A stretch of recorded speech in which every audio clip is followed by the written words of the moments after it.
ইদিকা পাল বলেন যে তাণ্ডবের বিষয়টা নিয়ে আর কোনোভাবে কথা না বলে থাকতেই পারলাম না। আপনারা তো সকলেই জানেন সাকিব ভাই হচ্ছে মেগা স্টার। একজন মেগা স্টারের সাথে নাটকের নায়করে কিভাবে মিলানো হয় এটা আমি বুঝি না। বর্তমানে দেখতেছি যে মিডিয়াতে ঢুকলেই দুইটা গ্রুপ চোখে পড়তেছে।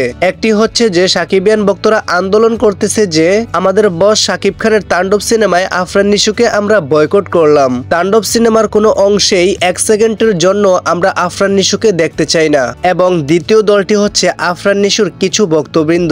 ইদিকা পাল আরো বলেন যে আমি একটা বিষয় কোনোভাবেই চিন্তা করে বুঝতে পারতেছি না যে আফরান নিশুকে আপনারা যারা ভালোবাসেন, আফরান নিশুর যে ভক্তবৃন্দ আপনারা রয়েছেন, আপনাদের কি কোনো ব্রেন নেই? কোন মস্তিষ্কে থাইকা সাকিব ভাইয়ের সাথে আফরান নিশুকে আপনারা মিলান? যে ব্যক্তিটা চলচ্চিত্রের জগতে সিনেমা করতে করতে বাংলা ইন্ডাস্ট্রিতে 25টি বছর কাটিয়ে দিয়েছে, আর অন্যদিকে আফরান নিশু মাত্র একটা দুইটা সিনেমা করেই তার ভিতরে এত কিসের অহংকার? যে মানুষটা তার সিনিয়রদেরকে সম্মান করতে জানে না, তাকে তো কোনো আর্টিস্টে মনে করি না আমরা। সাকিব ভাই 25 বছর সিনেমা করার পরেও তার ভিতরে আমরা বিন্দু পরিমাণ অহংকার দেখিনি। অন্যদিকে আফরান নিশু কিভাবে না কিভাবে নাটক থেকে এসে দুইটা সিনেমা করেই মেগা স্টারের সাথে আসছে টক্কর দেওয়ার জন্য।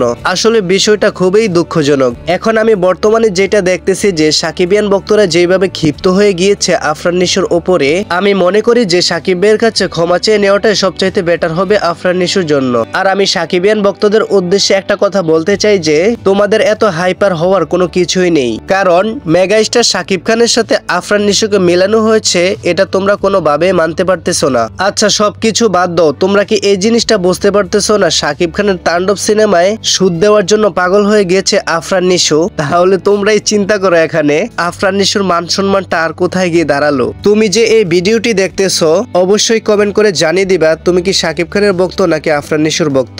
আর গাইস, সম্পূর্ণ ভিডিওটি ভালো লেগে থাকলে অবশ্যই এই চ্যানেলটি একটি সাবস্ক্রাইব করে দিবা।